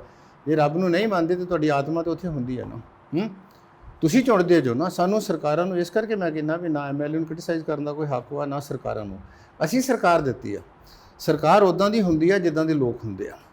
ਜੇ ਅੱਜ ਲੋਕ ਇਹ ਸਮਝ ਜਾਣ ਵੀ ਅਸੀਂ ਕਿਸੇ ਬੇਈਮਾਨ ਨੂੰ, ਕਿਸੇ ਸਮਗਲਰ ਨੂੰ, ਕਿਸੇ ਜਿਹੜਾ ਗਲਤ ਟਰਾਂਸਪੋਰਟਰ ਹੈਗਾ ਮਾਈਨ ਵਾਲਾ, ਉਹਨੂੰ ਵੋਟ ਨਹੀਂ ਪਾਉਣੀ, ਵੋਟ ਹੀ ਪਾਉਣੀ ਆ ਨਾ। ਹੁਣ ਇਹ ਤਾਂ ਹੈਗਾ ਨਾ, ਮੰਨ ਲਓ ਜੇ ਇੱਕ ਚੰਗਾ ਬੰਦਾ ਖੜਾ ਤੁਹਾਨੂੰ ਪਾ ਦਿਓ ਵੋਟਾਂ। ਵੋਟ ਵੈਸੇ ਉਹਦੇ ਨਾਲ ਮੈਂ ਤੁਹਾਨੂੰ ਥੋੜ੍ਹੀ ਗੱਲ ਕੱਟ ਰਿਹਾ ਜੀ, ਕਿਉਂਕਿ ਇਹਨਾਂ ਨੇ ਵੋਟਾਂ ਦੀ ਰਾਜਨੀਤੀ ਖਾਤਰ ਤੇ ਸਾਰਾ ਪੰਜਾਬ ਦਾ ਬੇੜਾ ਗਰਕ ਕਰਤਾ। ਲੋਕਾਂ ਨੂੰ ਰੁਜ਼ਗਾਰ ਦੇਣ ਦੀ ਬਜਾਏ ਉਹਨਾਂ ਨੂੰ ਮੁਫਤ ਚੀਜ਼ਾਂ ਵੰਡਣੀਆਂ ਸ਼ੁਰੂ ਕਰਤੀਆਂ। ਨਹੀਂ ਜੀ, ਮੈਂ ਇਹਨੂੰ ਇਸ ਹੋਰ ਤਰੀਕੇ ਨਾਲ ਦੇਖੋ। ਇਹ ਗੱਲ ਠੀਕ ਹੈ, ਤੁਹਾਡੀ ਫਰੀਬੀ ਸ਼ੁਰੂ ਕਰਤੀ, ਲੋਕਾਂ ਨੂੰ ਤੁਸੀਂ ਉਸ ਪਾਸੇ ਵੱਲ ਲਾ ਲਿਆ। ਵੈਲਫੇਅਰ ਸਟੇਟ ਦੇ ਵਿੱਚ ਠੀਕ ਹੈ, ਸਾਰੀਆਂ ਵੈਲਫੇਅਰ ਸਟੇਟ ਦੇ ਵਿੱਚ ਕੁਛ ਨਾ ਕੁਛ ਦਿੰਦੇ ਆ। ਇੱਥੇ ਚਲੋ ਦਾਣੇ ਹੀ ਉਹਨਾਂ ਤੋਂ ਦੇਣ ਵਾਸਤੇ। ਮੇਰਾ ਕਹਿਣ ਤੋਂ ਭਾਵ ਇਹ ਹੈਗਾ ਵੀ ਅਸੀਂ ਇਹਨਾਂ ਨੂੰ ਚੁਣਦੇ ਹਾਂ। ਹਾਂ, ਜਿੱਦਣ ਮੈਂ ਇਹ ਗੱਲ ਕਹੀ ਨਾ ਕਿ ਜਿਹੜੇ ਪੋਲੀਟੀਸ਼ੀਅਨ ਹੁੰਦੇ ਆ ਜਾਂ ਜਿਹੜੇ ਰਾਜਨੇਤਾ ਹੁੰਦੇ ਆ, ਇਹ ਤੁਹਾਡੇ ਸਾਡੇ ਵਰਗੇ ਸਧਾਰਨ ਜਨਤਾ ਨੂੰ ਇੱਕ ਪੀੜ੍ਹੀ ਅੱਗੇ ਹੁੰਦੇ ਆ, ਇੱਕ ਪੀੜ੍ਹੀ ਬਾਅਦ ਹੀ ਸੋਚਦੇ ਆ। ਜੇ ਲੋਕ ਅੱਜ ਇੰਨੇ ਸਿਆਣੇ ਹੋ ਜਾਣ ਕਿ ਅਸੀਂ ਜਿਹੜਾ ਵੀ ਬੰਦਾ ਹੈਗਾ ਕ੍ਰਿਮੀਨਲ ਹੈ ਨੇਚਰ ਦਾ ਹੈਗਾ, ਜਾਂ ਜਿਹੜਾ ਬੰਦਾ ਇਸ ਕਿਸਮ ਦਾ ਹੈਗਾ, ਜਿਹੜਾ ਬੰਦੇ ਦਾ ਕੋਈ ਚੰਗਾ ਕਿਰਦਾਰ ਨਹੀਂ ਹੈਗਾ, ਜਾਂ ਜਿਹੜਾ ਕਰਪਟ ਆਦਮੀ ਆ, ਜਾਂ ਜਿਹੜਾ ਉਹਨਾਂ ਨੂੰ ਲੱਗਦਾ ਵੀ ਇਹ ਬੰਦੇ ਨੇ ਸਾਡੀ ਗੱਲ ਨਹੀਂ ਸੁਣਨੀ, ਉਹਨੂੰ ਨਾ ਚੁਣੋ। ਥੋੜ੍ਹੀਆਂ ਨੋਟਾ ਤੁਹਾਡੇ ਕੋਲ ਹੈਗਾ ਵਾ, ਤੁਸੀਂ ਇੱਕ ਵਾਰੀ ਨੋਟਾ ਵਰਤ ਦਿਓ, ਉਹ ਜਿੰਨੇ ਬੰਦੇ ਖੜੇ ਆ ਸਾਰੇ ਲਾਈਨ ਤੋਂ ਬਾਹਰ ਨਿਕਲ ਜਾਣਗੇ, ਨਵੇਂ ਬੰਦੇ ਹੋਰ ਆਉਣਗੇ। ਮੇਰਾ ਕਹਿਣ ਤੋਂ ਭਾਵ ਹੈ ਵੀ ਅਸੀਂ ਤਜਰਬਾ ਕਿਉਂ ਨਹੀਂ ਕਰਦੇ? ਇਹ ਤਜਰਬਾ ਲੋਕ ਕਰ ਸਕਦੇ ਆ। ਹਾਂ ਠੀਕ ਹੈ, ਇਹਦੇ ਵਾਸਤੇ ਲੋਕਾਂ ਨੂੰ ਦੱਸਣ ਦੀ ਲੋੜ ਆ, ਲੋਕਾਂ ਦੇ ਨਾਲ ਬਹਿ ਕੇ ਗੱਲਬਾਤ ਕਰਨ ਦੀ ਲੋੜ ਹੈ। ਸਭ ਇਲਿਟਰੇਸੀ ਬੜੀ ਹੈ ਜੀ, ਜਿੰਨਾ ਚਿਰ ਲੋਕ ਐਜੂਕੇਟ ਨਹੀਂ, ਇਲਿਟਰੇਸੀ ਬੜੀ ਹੈ। ਐਜੂਕੇਸ਼ਨ ਸਿਸਟਮ ਇੱਕ ਕਹਿੰਦੇ ਯੋਜਨਾਬੱਧ ਤਰੀਕੇ ਨਾਲ ਜਿਹੜਾ ਉਹ ਇਸ ਲੈਵਲ ਦਾ ਕਰਤਾ ਗਿਆ ਤੇ ਕਾਮਨ ਮੈਨ ਤਾਂ ਆਪਣਾ ਨਿਆਣਾ ਨਹੀਂ ਪੜ੍ਹਾ ਸਕਦਾ। ਦੂਸਰੀ ਗੱਲ, ਤੁਸੀਂ ਗੱਲ ਕੀਤੀ ਪੰਜਾਬ ਦਾ ਯੂਥ ਬਾਹਰ ਜਾ ਰਿਹਾ। ਪਹਿਲੇ ਤੇ ਉਹ ਲੋਕ ਬਾਹਰ ਜਾਂਦੇ ਸੀ ਜਿਨ੍ਹਾਂ ਕੋਲ ਉੱਥੇ ਰੋਜ਼ਗਾਰ ਨਹੀਂ ਹੈ, ਬਾਹਰ ਜਾ ਕੇ ਕੰਮ ਕਰ ਲਾਂਗੇ ਕੋਈ। ਹੁਣ ਤਾਂ ਉਹ ਲੋਕ ਜਾਣ ਲੱਗੇ, ਮਾਈਗ੍ਰੇਟ ਹੋਣ ਲੱਗ ਗਏ। ਇੱਥੇ ਤੇ ਬਹੁਤ ਸਾਰੇ ਪਰਿਵਾਰ ਨੇ ਪੰਜਾਬ ਦੇ ਜਿਨ੍ਹਾਂ ਨੇ ਉੱਥੇ ਜ਼ਮੀਨਾਂ ਲੈ ਲਈਆਂ, ਜਾਂ ਕਿ ਉਹ ਕਹਿੰਦੇ ਵੀ ਅਸੀਂ ਇੱਥੇ ਰਹਿਣਾ ਨਹੀਂ, ਉਹ ਸਿਸਟਮ ਤੋਂ ਇੰਨੇ ਤੰਗ ਆ ਗਏ हैं। ਤੇ ਪੰਜਾਬ ਦਾ ਭਵਿੱਖ ਕੀ ਹੋਊਗਾ? ਨਹੀਂ, ਮੈਨੂੰ ਇਹ ਵੀ ਤੁਹਾਡੀ ਗੱਲ ਨਾਲ ਠੀਕ ਲੱਗਦਾ ਕਿ ਮਾਈਗ੍ਰੇਸ਼ਨ ਇੱਕ ਬਹੁਤ ਪੁਰਾਣਾ, ਇਹ ਜਦੋਂ ਦਾ ਮਨੁੱਖ ਇਸ ਧਰਤੀ 'ਤੇ ਆਇਆ, ਮਾਈਗ੍ਰੇਸ਼ਨ ਉਦੋਂ ਦੀ ਇਹ ਵਿਵਸਥਾ ਚੱਲਦੀ ਆ। ਮਾਈਗ੍ਰੇਸ਼ਨ ਹਮੇਸ਼ਾ ਚੰਗੇ ਪਾਸੇ ਦਾ ਨਾ, ਪਾਣੀ ਹਮੇਸ਼ਾ ਠਾਹ ਨੂੰ ਆਉਂਦਾ। ਮਾਈਗ੍ਰੇਸ਼ਨ ਹਮੇਸ਼ਾ ਜਿੱਥੇ ਜੋ ਤੁਸੀਂ ਅਵੇਅਰ ਹੋਈ ਜਾਂਦੇ, ਜੋ ਤੁਹਾਡੀਆਂ ਐਸਪੀਰੇਸ਼ਨਸ ਵੱਧਦੀਆਂ ਵਾ, ਮਾਈਗ੍ਰੇਸ਼ਨ ਉਹਦੇ ਨਾਲ ਜੁੜੀ ਆ। ਦੋ ਕਿਸਮ ਦੀ ਮਾਈਗ੍ਰੇਸ਼ਨ ਹੁੰਦੀ ਹੈ। ਇੱਕ ਤਾਂ ਉਹਦੀ ਮਾਈਗ੍ਰੇਸ਼ਨ ਮੈਂ ਆਪਣੀ ਮਰਜ਼ੀ ਨਾਲ ਕਰਦਾ ਹਾਂ, ਇੱਕ ਮਾਈਗ੍ਰੇਸ਼ਨ ਹੁੰਦੀ ਮੈਂ ਕਿਸੇ ਦਬਾਅ ਥੱਲੇ, ਮੈਂ ਕਿਸੇ ਜਿਹੜੀ ਹੈਗੀ ਮੈਨੂੰ ਨੌਕਰੀ ਨਹੀਂ ਮਿਲਦੀ, ਮੈਂ ਇਨਸਿਕਿਉਰ ਹਾਂ ਤਾਂ ਕਰਦੇ ਹਾਂ। ਸਾਡੀ ਜਿਹੜੀ ਮਾਈਗ੍ਰੇਸ਼ਨ ਹੋ ਰਹੀ ਯੰਗ, ਉਹ ਇਹ ਕਰਕੇ ਵੀ ਸਾਨੂੰ ਲੱਗਦਾ ਵੀ ਸਾਡਾ ਇੱਥੇ ਭਵਿੱਖ ਨਹੀਂ ਹੈਗਾ। ਪਰ ਦੂਸਰੇ ਪਾਸੇ ਜਦੋਂ ਸਾਡੇ ਹੋਰ ਸਾਥੀ ਹੈਗੇ ਦੂਸਰੀਆਂ ਸਟੇਟਾਂ ਦੇ, ਪੰਜਾਬ ਦੇ ਕੋਲ ਸਾਰਾ ਕੁਝ ਹੈਗਾ। ਪੰਜਾਬ ਕੋ ਸਾਰੇ ਰਿਸੋਰਸਸ ਹੈਗੇ ਆ, ਪੰਜਾਬ ਦਾ ਸੱਭਿਆਚਾਰ ਬਹੁਤ ਤਕੜਾ ਹੈ, ਵਿਰਸਾ ਪੋਲੀਟੀਕਲ ਬਹੁਤ ਵਿਲ ਨਹੀਂ ਹੈ ਤਕੜਾ ਨਾ ਜੀ, ਜਿਹੜਾ ਆਂਦਾ ਉਹ ਪਰ ਆਪਣਾ। ਸਾਡੀ ਸਭ ਤੋਂ ਵੱਡੀ ਸਮੱਸਿਆ ਇਹ ਹੈਗੀ ਆ ਕਿ ਸਾਨੂੰ ਇੱਥੇ ਸਹਾਰਾ ਦੇਣ ਵਾਲਾ ਕੋਈ ਨਹੀਂਗਾ, ਹਾਂਜੀ, ਕਿਉਂਕਿ ਹੁਣ ਹਾਲਾਤ ਇਹ ਪਹੁੰਚ ਗਏ ਵੀ ਕੋਈ ਸਾਡੀ ਇਹਦੇ ਨਾਲ ਅਟੈਚਮੈਂਟ ਨਹੀਂ ਹੈ। ਲੋਕਾਂ ਦੀ ਅਟੈਚਮੈਂਟ ਤਾਂ ਹੋ ਸਕਦੀ ਆ, ਪਰ ਜਿਹੜੇ ਸਾਡੀ ਪੋਲੀਟੀਕਲ ਕਲਾਸ ਹੈਗੀ ਆ, ਲੀਡਰਸ ਹੈਗੇ ਆ, ਗੱਲਾਂ ਪੰਜਾਬ ਦੀਆਂ ਕਰਦੇ ਆ ਪਰ ਪੰਜਾਬ ਨਾਲ ਲਗਾ ਕਿਸੇ ਦਾ ਨਹੀਂਗਾ। ਇਹਦਾ ਜਿਹੜਾ ਹੁਣ ਅਲਟੀਮੇਟਲੀ ਦੇਖਿਆ ਜਾਵੇ ਵੀ ਇਹਦਾ ਹੱਲ ਕੀ ਆ, ਹੱਲ ਤਾਂ ਵੇਖੋ ਦੋ ਤਰੀਕੇ ਨਾਲ ਨਿਕਲਦਾ। ਇੱਕ ਤਰੀਕਾ ਹੈਗਾ ਕਿ ਜਿਹੜੀ ਰਾਜਨੀਤੀਵਾਨ ਆ ਜਿਨ੍ਹਾਂ ਨੂੰ ਅਸੀਂ ਚੁਣਦੇ ਹਾਂ ਬਹੁਤ ਇਮਾਨਦਾਰ ਹੋ ਜਾਣ, ਉਹ ਆਪਣਾ ਕੰਮ ਲੋਕਾਂ ਪ੍ਰਤੀ ਬਹੁਤ ਇਮਾਨਦਾਰੀ ਨਾਲ, ਦਿਆਨਤਦਾਰੀ ਨਾਲ, ਬਿਨਾਂ ਕਿਸੇ ਭੇਦਭਾਵ ਦੇ। MLA ਦਾ ਜ਼ਰੂਰ ਹੈਗਾ ਵੀ ਆਪਣੇ ਹਲਕੇ 'ਚ ਰਵੇ, ਪਰ ਇਹ ਨਹੀਂ ਹੈਗਾ ਵੀ ਮੰਤਰੀ ਵੀ ਆਪਣੇ ਹਲਕੇ 'ਚ ਬੈਠਾ ਰਹੇ। ਮੰਤਰੀ ਸਾਰੇ ਪੰਜਾਬ ਦਾ ਹੁੰਦਾ, CM ਸਾਰੇ ਪੰਜਾਬ ਦਾ ਹੁੰਦਾ। ਜਿਹੜਾ ਪਾਰਲੀਮੈਂਟ ਦਾ ਮੈਂਬਰ ਹੁੰਦਾ ਵਾ ਉਹ ਆਪਣੀ ਪਾਰਲੀਮੈਂਟ, ਜਿਹੜਾ ਲੋਕ ਸਭਾ ਦਾ, ਉਹਨੇ ਆਪਣੇ ਹਲਕੇ ਨੂੰ ਦੇਖਣਾ ਹੁੰਦਾ। ਰਾਜ ਸਭਾ ਦਾ ਹੁੰਦਾ ਵੀ ਉਹ ਇਹ ਨਹੀਂ ਹੈਗਾ ਵੀ ਜੇ ਮੈਂ ਇੱਥੋਂ ਦਾ ਰਾਜ ਸਭਾ ਦਾ MP ਆ ਜਾਂ ਫਲਾਣੇ ਥਾਂ ਦਾ ਬਿਲੋਂਗ ਕਰਦਾ ਵਾਂ ਤੇ ਮੈਂ ਉਹਦੇ ਗੱਲਬਾਤ ਕਰਾਂ। ਸਾਨੂੰ ਇਹ ਚੀਜ਼ ਬਦਲਣ ਵਾਲੀ ਗੱਲ ਹੈਗੀ। ਕੁਛ ਤੁਸੀਂ ਜੋ ਕਿਹਾ ਇਹ ਗੱਲਾਂ ਕਰਨ ਨੂੰ ਤਾਂ ਬੜੀਆਂ ਚੰਗੀਆਂ ਲੱਗਦੀਆਂ, ਪਰ ਇਹਦੀ ਗਰਾਊਂਡ ਰਿਐਲਿਟੀ ਕਿਤੇ ਨਜ਼ਰ ਨਹੀਂ ਆ ਰਹੀ। ਅਸਲ 'ਚ ਸੀਗਾ ਤੁਸੀਂ 50 ਦੀ ਤੇ ਜਿਹੜੀ ਸਾਡੀ ਆਜ਼ਾਦੀ ਤੋਂ ਬਾਅਦ ਵਾਲੇ ਜਿਹੜੇ ਸੀ, ਖਾਸ ਕਰਕੇ ਨਹਿਰੂ ਪੀਰੀਅਡ ਦੇ ਵਿੱਚ ਦੇਖ ਲਓ, ਇਹ ਵਿਜ਼ਨ ਸੀਗਾ। ਅਸੀਂ ਹੁਣ ਟ੍ਰਾਂਜੀਸ਼ਨ ਫੇਜ਼ ਦੇ ਵਿੱਚ, ਹੁਣ ਤਾਂ ਵਿਜ਼ਨ ਬਦਲ ਗਿਆ ਜੀ। ਜਿਹੜਾ ਇਹ ਵੀ ਨਹੀਂ ਰਹਿਣਾ, ਇਹ ਵੀ ਨਹੀਂ ਰਹਿਣਾ, ਇਹ ਵੀ ਬਦਲੂਗਾ। ਤੁਸੀਂ 10 ਸਾਲ ਬਾਅਦ ਦੇਖਿਓ, ਤੁਸੀਂ 10 ਸਾਲ ਬਾਅਦ ਦੇਖਿਓ, ਇਹੀ ਜਿਹੜੇ ਬੰਦੇ ਆਕੜਦੇ ਫਿਰਦੇ ਲੋਕਾਂ ਦੀ ਸਥਾਂ ਜਾ ਕੇ ਬੈਠਿਆ ਕਰਨਗੇ। ਔਰ ਉਹ 'ਚ ਸਭ ਤੋਂ ਵੱਡਾ ਰੋਲ ਜਿਹੜਾ ਵਾ ਉਹ ਜਿਹੜੀ ਕਿਸਾਨੀ ਸੰਘਰਸ਼ ਚੱਲਦਾ ਵਾ ਉਹਦਾ ਰੋਲ ਹੈਗਾ। ਜੇ ਕਿਸਾਨੀ ਸੰਘਰਸ਼ ਸਿਰੇ ਚੜੂਗਾ, ਮੈਂ ਬਹੁਤ ਸ਼ਿਓਰ ਹਾਂ ਇਸ ਮਾਮਲੇ ਦੇ ਵਿੱਚ, ਉਹ ਚੜੂਗਾ, ਉਹ ਦੇਸ਼ ਦੀ ਰਾਜਨੀਤੀ ਦੀ ਦਿਸ਼ਾ ਤੇ ਦਸ਼ਾ ਨੂੰ ਬਦਲੂਗਾ। ਕਿਉਂਕਿ ਜਿਸ ਤਰੀਕੇ ਦੇ ਨਾਲ ਉਹ ਲੋਕਾਂ ਦਾ ਪੋਲੀਟੀਕਲ ਸੋਸ਼ਲਾਈਜੇਸ਼ਨ ਕਰ ਰਿਹਾ ਹੈ, ਜਿਸ ਕਿਸਮ ਦੀ ਰਾਜਨੀਤਿਕ ਜਿਹੜੀ ਉਹਨੂੰ ਸਿੱਖਿਆ ਦੇ ਰਿਹਾ, ਹਾਂ ਥੋੜ੍ਹੀਆਂ ਉਹ 'ਚ ਇਹ ਹੈਗੀਆਂ ਕਿ ਉਹਦੇ ਵਿੱਚ ਖਾਸ ਕਰਕੇ ਦਲਿਤ ਭਾਈਚਾਰੇ ਦੀ ਜਿਹੜੀ ਹੈਗੀ ਆ ਪਾਰਟਿਸਪੇਸ਼ਨ ਹੋਰ ਜ਼ਿਆਦਾ ਚਾਹੀਦੀ ਆ, ਵਿਮਨ ਦੀ ਪਾਰਟਿਸਪੇਸ਼ਨ ਉਹਦੇ ਵਿੱਚ ਹੋਰ ਚਾਹੀਦੀ ਆ। ਕਿਉਂਕਿ ਇਸ ਵੇਲੇ ਜਿਹੜਾ ਸਵਾਲ, ਜਿਹੜਾ ਦੇਖੋ ਸੈਕੂਲਰ ਜਿਹੜੀ ਕਿਸਾਨ ਸੰਘਰਸ਼ ਵਾ, ਇਹ ਨਾ ਇੱਕ ਫਿਰਕੇ ਦਾ ਹੈ, ਨਾ ਇੱਕ ਜਾਤ ਦਾ ਹੈ, ਨਾ ਇੱਕ ਸਟੇਟ ਦਾ ਹੈ। ਇਹ ਸੈਕੂਲਰ ਇਸ਼ੂ ਦੀ ਗੱਲ ਕਰਦੇ ਆ, ਲੋਕਾਂ ਦੀ ਰੋਟੀ ਰੋਜੀ ਨਾਲ ਜੁੜੀ ਆ ਜੀ, ਇੱਕ ਕਾਮਨ ਕੈਟੇਗਰੀ ਨਾਲ ਜੁੜੀ ਆ, ਹੈ ਉਹਦੇ ਨਾਲ ਜੁੜੀ ਆ, ਉਹਦੇ ਸਵਾਲ ਉਠਾਉਂਦਾ ਵਾ। ਤਾਂ ਮੇਰਾ ਪੁਆਇੰਟ ਇਹ ਹੈਗਾ ਵੀ ਜਿਹੜੇ ਸਵਾਲ ਇਹਨਾਂ ਵੇਖੇ ਆ, ਵੱਡੀਆਂ ਸਰਕਾਰਾਂ ਦੇ ਜਿਹੜੇ ਹੈਗੇ ਆ, ਇਹਨਾਂ ਨੇ ਗੋਡੇ ਲਵਾਏ। ਮੈਂ ਤੁਹਾਨੂੰ ਇੱਕ ਐਗਜ਼ਾਮਪਲ ਦੇਣੀ ਚਾਹੁੰਦਾ। ਹੁਣੇ ਪੰਜਾਬ ਦੇ ਵਿੱਚ 28 ਤੋਂ 30 ਤੱਕ ਪਟਿਆਲੇ ਦੇ ਵਿੱਚ ਧਰਨਾ ਲੱਗਾ 3 ਦਿਨ ਵਾਸਤੇ। ਕੋਈ ਧਰਨਾ ਜਿਹੜਾ ਸੀ ਪਟਿਆਲੇ ਦੇ ਵਿੱਚ ਇੰਨਾ ਲੰਮਾ, ਜਦੋਂ ਦਾ ਅਮਰਿੰਦਰ ਸਿੰਘ ਚੀਫ ਮਿਨਿਸਟਰ ਬਣਿਆ, ਨਹੀਂ ਲੱਗਣ ਦਿੱਤਾ। ਉੱਥੇ ਉਹਨਾਂ ਵੱਲ ਕਿਸੇ ਨੇ ਵੇਖਿਆ ਨਹੀਂਗਾ, ਕਿਉਂਕਿ ਉਹਨਾਂ ਦੀ ਸਟਰੈਂਥ ਹੈਗੀ ਆ। ਉਹਨੂੰ ਵੇਖ ਕੇ ਲੋਕੀ ਹੋਰ ਮੋਬਿਲਾਈਜ਼ ਹੋ ਰਹੇ। ਮੈਂ ਐਗਜ਼ਾਮਪਲ ਦੇ ਤੌਰ ਤੇ ਤੁਹਾਨੂੰ ਦੇ ਰਿਹਾ ਹਾਂ। ਦਿੱਲੀ ਦੇ ਉੱਤੇ ਬੈਠੇ ਆ, ਉਹਨਾਂ ਕੋਲ ਇੰਨੀ ਹੈਗੀ ਆ ਕਿ ਕੋਈ ਦਿੱਲੀ ਦੀ ਕੇਂਦਰ ਸਰਕਾਰ ਜਿਹੜੀ ਆਪਣੇ ਆਪ ਨੂੰ ਬਹੁਤ ਓਮਨੀ ਕਹਿੰਦੀ ਹੈ ਨਾ, ਇੰਪੋਰਟੈਂਟ, ਬਹੁਤ ਤਾਕਤਵਰ ਆ, ਜਾਂ ਹਰਿਆਣੇ ਵਾਲੀਆਂ ਜਿਹੜੀਆਂ ਹੋਸਟਲ ਸਰਕਾਰਾਂ ਹੈ, ਯੋਗੀ ਹੈ, ਸਭ ਤੋਂ ਜਦੋਂ ਵੱਧ ਲੋਕੀ ਡਰਦੇ, ਤੁਸੀਂ ਕੋਈ ਗੱਲ ਬੋਲੋਗੇ ਤੇ ਤੁਹਾਡੇ ਦੇ ਉੱਤੇ UPA ਲਾ ਕੇ ਅੰਦਰ ਸੁੱਟ ਦੇਣਗੇ। ਉੱਥੇ ਕਿਸਾਨ ਬੈਠੇ ਆ। ਅੱਛਾ ਭਾਈ ਸਾਹਿਬ, ਕਿਸਾਨਾਂ ਦੀ ਗੱਲ ਕੀਤੀ ਹੈ, ਸੈਂਟਰ ਜਿਹੜੇ ਵਜ਼ੀਰ ਨੇ ਸੈਂਟਰ ਦੇ ਤੋਮਰ ਸਾਹਿਬ, ਉਹਨਾਂ ਨੇ ਕਿਹਾ ਤਾਂ ਵੀ ਜੇ ਤੁਹਾਡੇ ਕੋਲ ਹੋਰ ਕੋਈ ਵਿਕਲਪ ਹੈ ਤੇ ਗੱਲ ਕਰੋ, ਅਦਰਵਾਈਜ਼ ਅਸੀਂ ਤੁਹਾਡੇ ਨਾਲ ਗੱਲ ਕਰਨ ਨੂੰ ਤਿਆਰ ਨਹੀਂ। ਦੇਖੋ ਪਿਛਲੇ ਕਰੀਬ 5 ਮਹੀਨਿਆਂ ਤੋਂ ਗੱਲਬਾਤ ਕਿਸਾਨਾਂ ਨਾਲ ਬੰਦ ਹੈ। ਪਹਿਲੇ ਉਹ ਠੰਡ 'ਚ ਬੈਠੇ ਰਹੇ, ਹੁਣ ਗਰਮੀ 'ਚ ਬੈਠੇ ਨੇ ਕਿਸਾਨ। ਕੀ ਆਪਣੇ ਦੇਸ਼ ਦੇ ਬੰਦਿਆਂ ਨਾਲ ਗੱਲ ਕਰਨ ਨੂੰ ਪ੍ਰਧਾਨ ਮੰਤਰੀ ਜਾਂ BJP ਵਾਲੇ ਤਿਆਰ ਹੀ ਨਹੀਂ ਹੈਗੇ? ਦੇਖੋ ਇਹ ਤਾਂ ਗਲਤ ਹੈ। ਲੋਕਤੰਤਰ ਦੇ ਵਿੱਚ ਤਾਂ ਤੁਹਾਨੂੰ ਵੀ ਗੱਲ ਕਰਨ ਦਾ ਹੱਕ ਆ, ਮੇਰੀ ਵੀ ਕਰਨ ਦਾ ਹੱਕ ਆ। BJP ਬਹੁਤ ਗਲਤ ਫਹਿਮੀ ਦੇ ਵਿੱਚ ਨੈਸ਼ਨਲ ਲੀਡਰ ਆ। ਤੁਸੀਂ ਦੇਖੋ ਨਾ, ਪੰਜਾਬ ਦੇ ਵਿੱਚ BJP ਦੇ ਲੀਡਰ ਖੁੱਲ੍ਹ ਕੇ, ਖਾਸ ਕਰਕੇ ਜਿਹੜੇ ਇੱਥੋਂ ਅੰਮ੍ਰਿਤਸਰ ਵਾਲੇ ਹੈਗੇ, ਆਪਣੇ ਜਿਹੜੇ ਉੱਥੋਂ ਤਰਨਤਾਰਨ ਵਾਲੇ ਅਨਿਲ ਜੋਸ਼ੀ, ਮਾਸਟਰ ਮੋਹਨ ਲਾਲ, ਖੁੱਲ੍ਹ ਕੇ ਬੋਲੇ ਆ। UP ਦੇ ਵਿੱਚ ਵੀ ਜਿਹੜੇ ਖਾਸ ਕਰਕੇ ਜਾਟ ਜਿਹੜੇ MLA MP ਆ, ਇੱਕ ਤੁਸੀਂ ਦੇਖਣਾ ਸਤਪਾਲ ਮਲਿਕ, ਉਹ ਅੱਜ ਕੱਲ੍ਹ ਮੇਘਾਲਿਆ ਦਾ ਗਵਰਨਰ ਹੈਗਾ ਵਾ, ਉਹ ਖੁੱਲ੍ਹ ਕੇ ਬੋਲਣ ਡਏ ਆ। BJP ਦੇ ਵਿੱਚ ਪਾਰਟੀ ਦੀਆਂ ਸਾਰੀਆਂ ਪਾਵਰ ਜਿਹੜੀਆਂ ਉਹ ਸੈਂਟਰਲਾਈਜ਼ਡ ਵਾ, 2 ਬੰਦਿਆਂ ਕੋਲ ਜੋ 1 ਬੰਦੇ ਕੋਲ। ਜਿਹੜਾ ਡਿਸਿਪਲਿਨ ਵਾ ਜਾਂ ਡਰ ਵਾ ਉਹ ਡੀਸੈਂਟਰਲਾਈਜ਼ਡ ਆ। ਪਾਵਰ ਦੀ ਸੈਂਟਰਲਾਈਜੇਸ਼ਨ ਤੇ ਜਿਹੜਾ ਟੈਰਰ ਹੈਗੀ ਉਹਦੀ ਡੀਸੈਂਟਰਲਾਈਜੇਸ਼ਨ। ਇੰਦਰਾ ਗਾਂਧੀ ਨੇ ਸ਼ੁਰੂ ਕੀਤਾ ਸੀ, ਹੌਲੀ ਹੌਲੀ ਇੱਥੇ ਤੱਕ ਕਲਾਈਮੈਕਸ 'ਤੇ ਪਹੁੰਚ ਗਿਆ। ਹੁਣ ਉਹਨਾਂ ਦੀ ਨੱਕ ਦਾ ਸਵਾਲ ਆ, ਸੱਪ ਦੇ ਮੂੰਹ 'ਚ ਕੋੜ ਕਰ ਲਈ ਆ, ਖਾਂਦੇ ਆ ਤਾਂ ਵੀ ਮਰਦੇ ਆ, ਛੱਡਦੇ ਆ ਤਾਂ ਵੀ ਮਰਦੇ ਆ। ਇਸ ਵੇਲੇ ਚੈਲੰਜ ਖੜਾ ਹੋ ਗਿਆ ਮਾਈਨਸ ਮੋਦੀ। ਵੇਖੋ ਸਾਡੀ ਬੜੀ ਟ੍ਰੈਜਡੀ ਆ ਪਾਰਟੀਆਂ ਦੀ, ਲੀਡਰ ਇੱਕ ਨਹੀਂ ਹੁੰਦਾ। ਪਾਰਲੀਮੈਂਟਰੀ ਸਿਸਟਮ ਆ, ਜਿਹੜੀ ਪ੍ਰੈਜ਼ੀਡੈਂਸ਼ੀਅਲ ਸਿਸਟਮ ਆ ਨਾ ਅਮਰੀਕਾ ਵਰਗਾ, ਉੱਥੇ ਇੱਕ ਲੀਡਰ ਹੋ ਸਕਦਾ ਵਾ। ਪਾਰਲੀਮੈਂਟਰੀ ਸਿਸਟਮ ਦੇ ਵਿੱਚ ਬਹੁਤ ਸਾਰੇ ਲੀਡਰ ਹੁੰਦੇ ਆ, ਕਿਉਂਕਿ ਸਰਕਾਰਾਂ ਪਾਰਟੀ ਬਣਾਉਂਦੀ ਆ। ਜਦੋਂ ਸਾਰੀਆਂ ਪਾਵਰ ਇੱਕੋ ਹੋ ਜਾਂਦੀਆਂ ਇਕੱਠੀਆਂ, ਤੇ ਉਹ ਫਿਰ ਜਨ ਨਾ, ਇੱਕ ਸਾਡੇ ਕਹਾਵਤ ਹੈਗੀ Lord ਐਕਟਨ the, power makes A person corrupt and absolute power makes A person absolutely corrupt. ਕੋਈ ਬੰਦਾ ਐਬਸੋਲੂਟ ਵਾਈਜ਼ ਨਹੀਂ ਹੁੰਦਾ, ਕੋਈ ਫੁਲਿਸ਼ ਨਹੀਂ ਹੁੰਦਾ। ਤੋ ਇਸ ਕਰਕੇ ਜੇ ਤਾਂ ਉਹਨਾਂ ਨੂੰ ਨੱਕ ਦਾ ਸਵਾਲ ਬਣਾਇਆ, ਬਿੱਲ ਤਾਂ ਸਸਪੈਂਡਡ ਆ, ਬਿੱਲ ਤਾਂ ਮਰ ਗਏ ਆ, ਸਿਰਫ ਉਹ ਡੈਥ ਸਰਟੀਫਿਕੇਟ ਦੇਣਾ ਇਹਨਾਂ ਨੇ, ਸਰਕਾਰ ਨੇ ਉਹ ਨਹੀਂ ਦੇਣ ਉਹ ਦੇ। ਦੇ ਨਹੀਂ ਰਹੇ। ਪਰ ਇਹ ਸਟਰਗਲ ਨੇ, ਇਹਨਾਂ ਬਿੱਲਾਂ ਨੇ ਆਉਣ ਵਾਲੇ ਸਮੇਂ ਦੀ ਰਾਜਨੀਤੀ, ਜਦੋਂ ਮੈਂ ਪਹਿਲਾਂ ਕਿਹਾ ਸੀਗਾ ਕਿ ਉਹ ਜਿਹੜੀ ਹੈਗੀ ਉਹ ਪੀਪਲ ਸੈਂਟਰਿਕ ਹੋਊਗੀ। ਕਿਸਾਨ ਸਿਰਫ ਉਹ ਨਹੀਂ ਹੈ ਸਰ ਕਿ ਕਿਸਾਨ ਜਿਹੜਾ ਵਾਹੀ ਕਰਦਾ ਹੈ, ਕਿਸਾਨੀ ਦੀ ਹੈਗੀ ਵੀ ਜਿਹੜਾ ਖੇਤੀ ਤੇ ਡਿਪੈਂਡੈਂਟ ਹੈ, ਜੀ, ਚਾਹੇ ਉਹ ਛੋਟਾ ਦੁਕਾਨਦਾਰ ਹੈ, ਚਾਹੇ ਉਹ ਤੁਹਾਡਾ ਲੈਂਡਲੈਸ ਲੇਬਰ ਹੈ, ਚਾਹੇ ਉਹ ਤੁਹਾਡੀ ਜਿਹੜੀ ਕੋਈ ਹੋਰ ਬੰਦਾ ਸਰਵਿਸ ਦੇਣ ਵਾਲਾ ਹੈਗਾ, 2/3 ਹਿੱਸਾ ਲੋਕ ਇਹਦੇ ਉੱਤੇ ਡਿਪੈਂਡੈਂਟ ਹੈ। ਪਰ ਸਾਹਿਬ ਬਿਲਕੁਲ ਤੁਹਾਡੀ ਗੱਲ ਠੀਕ ਹੈ ਕਿ ਸਰਕਾਰ ਐਡਾਮੈਂਟ ਹੋ ਗਈ, ਇਹਨਾਂ ਨਾਲ ਗੱਲ ਨਹੀਂ ਕਰ ਰਹੀ। ਪ੍ਰਧਾਨ ਮੰਤਰੀ ਮੋਦੀ ਨੇ ਕਿਹਾ ਸੀ ਮੈਂ ਇੱਕ ਫੋਨ ਕਾਲ ਦੂਰ ਹਾਂ ਕਿਸਾਨਾਂ ਤੋਂ, ਪਰ ਕਿਸਾਨ ਬੈਠੇ ਆ, ਲਗਾਤਾਰ ਸੰਘਰਸ਼ ਕਰ ਰਹੇ ਆ। ਅਸੀਂ ਫਿਰ ਗੱਲ ਕਰਾਂਗੇ ਪੰਜਾਬ ਦੀ। ਦੇਖੋ ਪੰਜਾਬ ਦੇ ਜਿਵੇਂ ਹੁਣ ਇਸ ਵੇਲੇ ਕਾਂਗਰਸ 'ਚ ਲੜਾਈ ਪਈ ਹੋਈ ਹੈ, ਕਿਆ ਨਵਜੋਤ ਸਿੰਘ ਸਿੱਧੂ ਨੂੰ ਜੇ ਡਿਪਟੀ ਸੀਐਮ ਬਣਾਤਾ ਜਾਂਦਾ ਹੈ, ਜਾਂ ਜਿਹੜੇ ਬਰਗਾੜੀ ਕਾਂਡ ਦੇ ਜਿਹੜੇ ਦੋਸ਼ੀ ਕਹੀ ਜਾਂਦੇ ਆ ਉਹਨਾਂ 'ਤੇ ਇੱਕ ਪ੍ਰਕਿਰਿਆ ਹੈ, ਜੇ ਉਹਨਾਂ ਨੂੰ ਸਜ਼ਾ ਦੇਣੀ ਹੈ, ਉਹ ਪ੍ਰਕਿਰਿਆ ਲੰਬੀ ਵੀ ਹੋ ਸਕਦੀ ਹੈ। ਕਿਆ ਪੰਜਾਬ ਦੇ ਮੁੱਦੇ ਇਹਨਾਂ ਚੀਜ਼ਾਂ ਨਾਲ ਹੱਲ ਹੋ ਜਾਣਗੇ? ਦੇਖੋ, ਬੰਦੇ ਬਹੁਤ ਬੈਟਰ ਕਰਦੇ ਆ, ਪਰ ਬੰਦੇ ਸਭ ਕੁਝ ਨਹੀਂ ਹੁੰਦੇ, ਇੱਕ ਢਾਂਚਾ ਹੁੰਦਾ।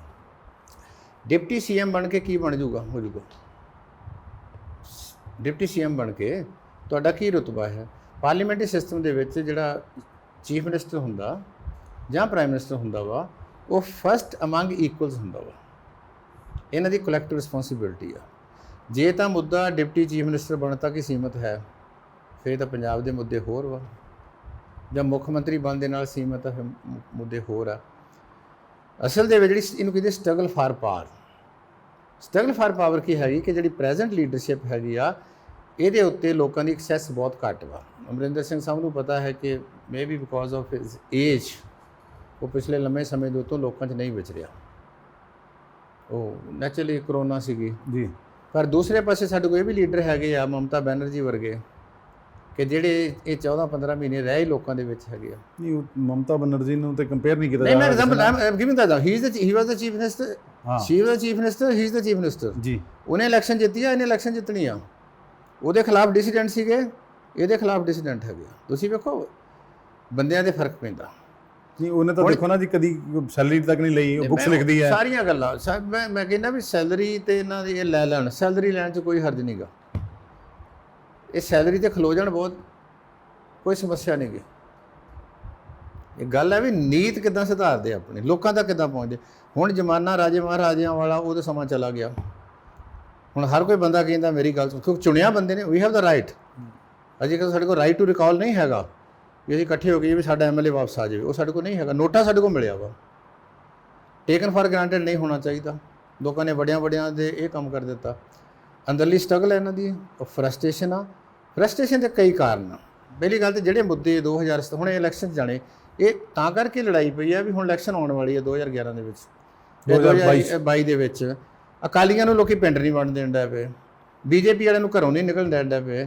ਕਾਂਗਰਸੀਆਂ ਨੇ ਜਾਣ ਕੇ ਉਹਨਾਂ ਨੂੰ ਸਵਾਲ ਪੁੱਛਣਗੇ ਵੀ ਆਹ ਤੁਸੀਂ ਗੁਰੂ ਗ੍ਰੰਥ ਸਾਹਿਬ ਦੀ ਸਹੁੰ ਚੁੱਕ ਕੇ ਗੱਲ ਕੀਤੀ ਸੀ, ਜਵਾਬ ਕਿਹਦੇ ਕੋਲ ਆ? 4 ਸਾਲਾਂ ਦੇ ਵਿੱਚ ਕਿਉਂ ਨਹੀਂ ਮੁੱਦੇ ਹੱਲ ਹੋਏ? ਨਸ਼ਾ ਵੀ ਚੱਲਣ ਡਿਆ ਵਾ, ਠੀਕ ਹੈ ਨਾ, ਕੀਤਾ ਹੋਊਗਾ। ਗੈਂਗਸਟਰ ਵੀ ਹੈਗੇ ਆ, ਥੋੜਾ ਕੀਤਾ ਹੋਊਗਾ। ਖਾਣਾ ਜਿਹੜੇ ਸ਼ਰਾਬ ਦੇ ਠੇਕੇ, ਇਹ ਉਹਨਾਂ ਦੇ ਕੋਲ ਹੀ ਆ। ਰੇਤ ਬਜਰੀ ਉਹਨਾਂ ਕੋਲ ਹੀ ਆ। ਕਰਪਸ਼ਨ, ਨਾ ਕਰਪਸ਼ਨ ਜਿਹੜੀ ਹੈਗੀ ਆ, ਤੁਸੀਂ ਇੱਥੇ ਜਾ ਕੇ ਵੇਖੋ ਤਹਿਸੀਲੇ, ਰਜਿਸਟਰੀ ਕਰਾ ਕੇ ਵੇਖੋ ਕੋਈ ਉਹਦੇ ਵਿੱਚੋਂ ਤਹਿਸੀਲ 'ਚ ਤੁਹਾਨੂੰ ਨੰਬਰ ਨਹੀਂ ਦਿੰਦਾ। ਰੇਟ ਫਿਕਸ ਕੀਤੇ ਗਏ ਉਹਦੇ ਵਿੱਚੋਂ, ਤੁਸੀਂ ਪੈਸੇ ਵੀ ਦਿੰਦੇ ਜੋ, ਉਹ ਜਿਹੜਾ ਉੱਥੇ ਰਜਿਸਟਰੀ ਕਰਨ ਵਾਲਾ ਇਹਨਾਂ ਦਾ ਕਲਰਕ ਲੱਗਾ ਹੁੰਦਾ, ਉਹਦਾ ਮੂੰਹ ਵੀ ਦੂਸਰੇ ਪਾਸੇ ਵੱਲ ਹੁੰਦਾ ਵਾ, ਉਹ 'ਚ ਕੋਈ ਵਰਤਾਰਾ ਨਹੀਂ ਹੈ। ਉਹ ਤਾਂ ਸੀਐਮ ਸਾਹਿਬ ਆਪ ਮੰਨ ਗਏ। ਮੈਂ ਕਹਿੰਦਾ ਥਾਣੇ ਉਹ ਕਹਿੰਦੇ ਸਾਡਾ ਹਿੱਸਾ ਲੈਂਦੇ, ਥਾਣਿਆਂ 'ਚ ਜਾ ਕੇ ਵੇਖੋ ਤੁਸੀਂ, ਬਦਲਿਆ ਤਾਂ ਕੁਛ ਨਹੀਂਗਾ। ਮੈਂ ਕਹਿੰਦਾ ਵੀ ਤੁਸੀਂ ਕਹਿੰਦੇ ਵੀ ਡਿਪਟੀ ਸੀਐਮ ਨਾਲ ਬਦਲ ਜੂਗਾ, ਮੈਂ ਤਾਂ ਕਹਿੰਦਾ ਵੀ ਪਹਿਲੇ ਸੀਐਮ ਤੇ ਇਸ ਸੀਐਮ ਦੇ ਵਿੱਚ ਇਹ ਵਾਅਦਾ ਕਰਕੇ ਆਏ ਸੀਗੇ ਵੀ ਅਸੀਂ ਇਹ ਕਰਾਂਗੇ, ਕਰਪਸ਼ਨ ਉੱਦਾਂ ਹੀ ਆ, ਘਟੀ ਨਹੀਂ ਗਈ, ਵਧੀਆ ਰੇਟ ਉਸੇ ਤਰੀਕੇ ਨਾਲ, ਸਾਰੇ ਉਸੇ ਤਰੀਕੇ ਨਾਲ, ਕੋਈ ਦੀ ਪਰਵਾਹ ਨਹੀਂ ਕਰਦਾ। ਤੇ ਪਰ ਸਭ ਕੁੱਲ ਮਿਲਾ ਕੇ ਫਿਰ ਲੋਕਾਂ ਨੂੰ ਜਾਗਰੂਕ ਹੋਣਾ ਪਏਗਾ। ਲੋਕਾਂ ਨੂੰ ਆਪਣੇ ਬਟ ਆਪਸ਼ਨ ਕੋਈ ਨਹੀਂ ਲੋਕਾਂ ਕੋ, ਜਾਂ ਉਹੀ ਮੁੜ ਕੁੜ ਕੇ ਨਹੀਂ, ਲੋਕਾਂ ਕੋਲ ਬਹੁਤ ਆਪਸ਼ਨ ਹੈ। ਵੇਖੋ ਸਾਡੀ ਸਮੱਸਿਆ ਹੈ ਲੋਕਾਂ ਨੇ ਫੇਲ ਨਹੀਂ ਕੀਤਾ, ਸਾਨੂੰ ਲੀਡਰਸ਼ਿਪ ਨੇ ਫੇਲ ਕੀਤਾ। ਪਹਿਲਾਂ ਜਿਹੜੀ ਆਈ ਸੀ ਤਾਂ ਆਪਣੀ ਉਹ ਕੀ ਨਾ ਬਹੁਤ ਸਮਾਜ ਜਿਹੜੀ ਸੀ ਉਹ ਵੀ ਖਤਮ ਹੋ ਗਈ।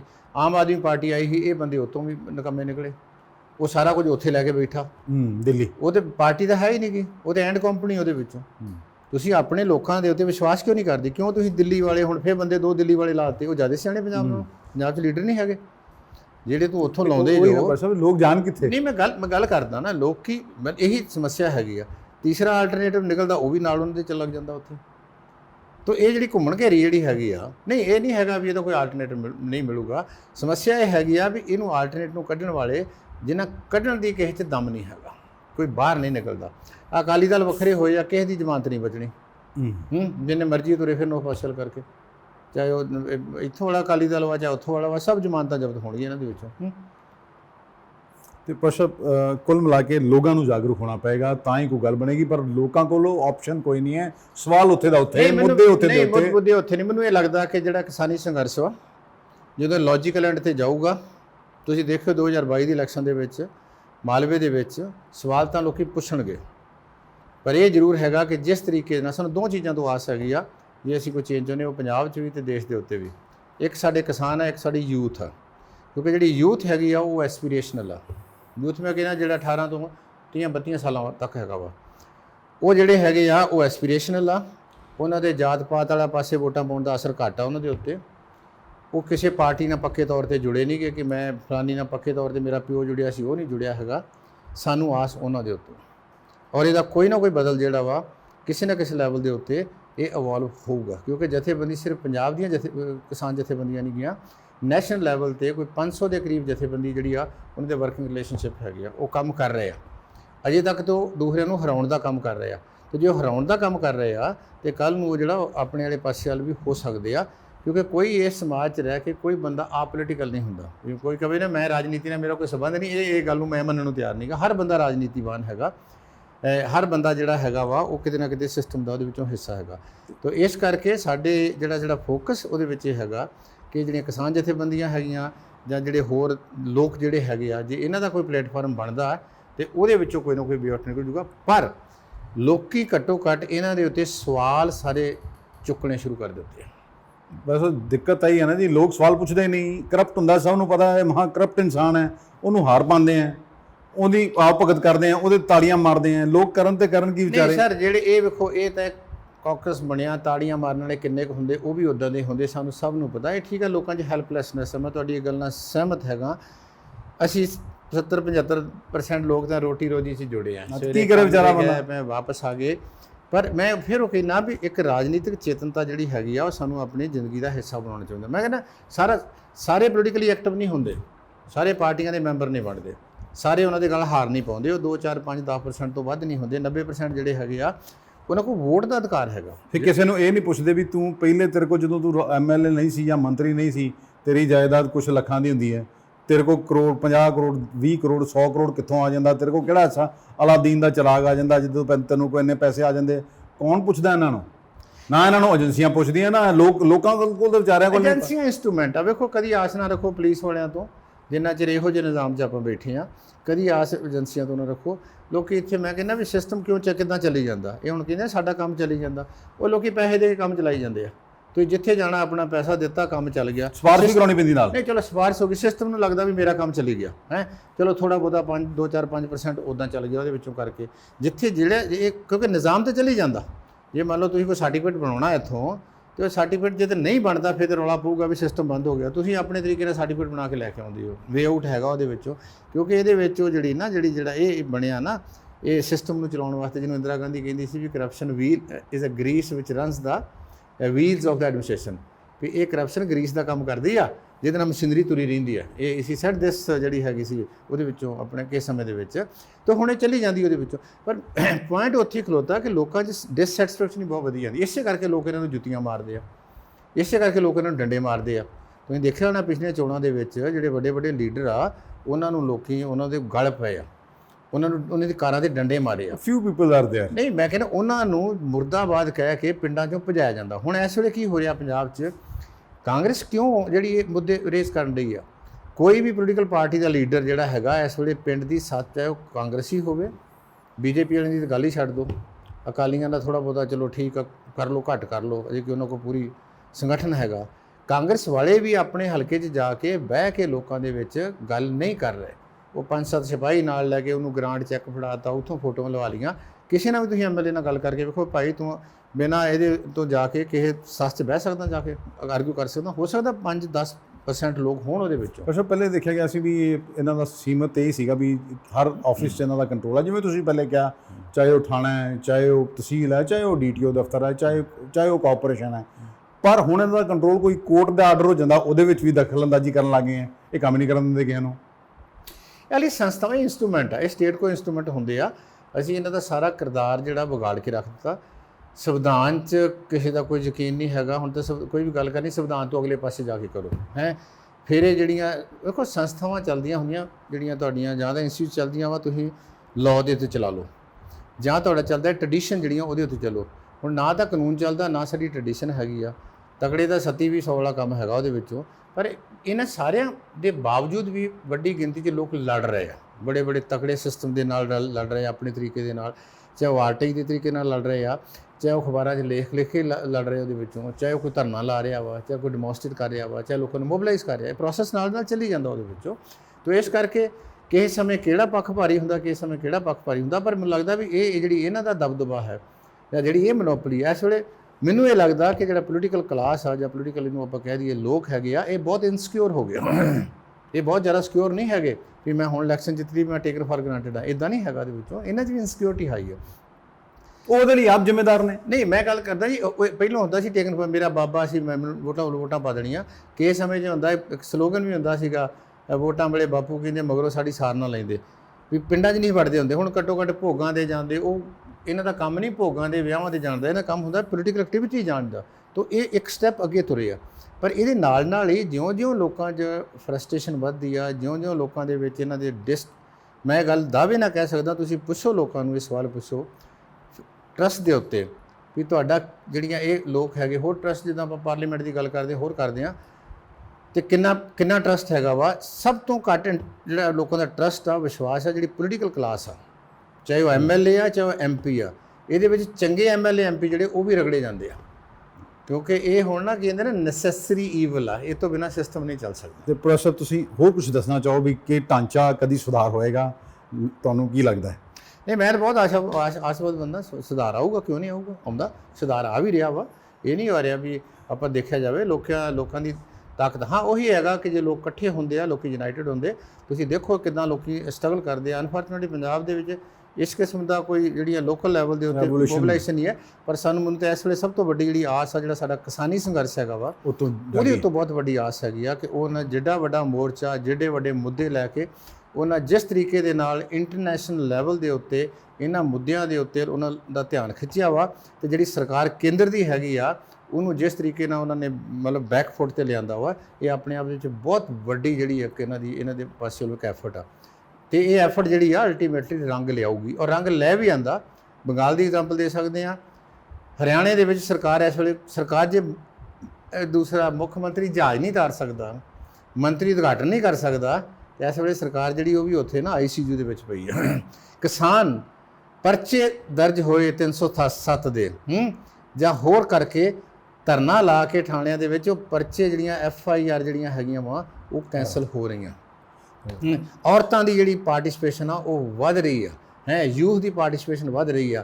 ਜਿਹੜੇ ਉਹ ਮਸਲੇ ਸੀ, ਨਸ਼ਾ ਸੀਗਾ, ਦੂਸਰੇ ਤੀ, ਹੁਣ ਕਿੱਥੇ ਨਸ਼ੇ ਵਾਲਾ ਮਸਲਾ, ਸਾਰਾ ਯੂਥ ਉੱਥੇ ਬੈਠਾ ਕੰਸਟਰਕਟਿਵ ਸਾਈਡ ਵਾਲੇ ਪਾਸੇ ਲੱਗੇ। ਮੈਨੂੰ ਲੱਗਦਾ ਵੀ ਇਹ ਇੱਕ ਪੰਜਾਬ ਦੇ ਇਤਿਹਾਸ ਦੇ ਵਿੱਚ, ਇੱਕ ਦੇਸ਼ ਦੇ ਇਤਿਹਾਸ ਦੇ ਵਿੱਚ ਇੱਕ ਬਹੁਤ टर्निंग पॉइंट होगा।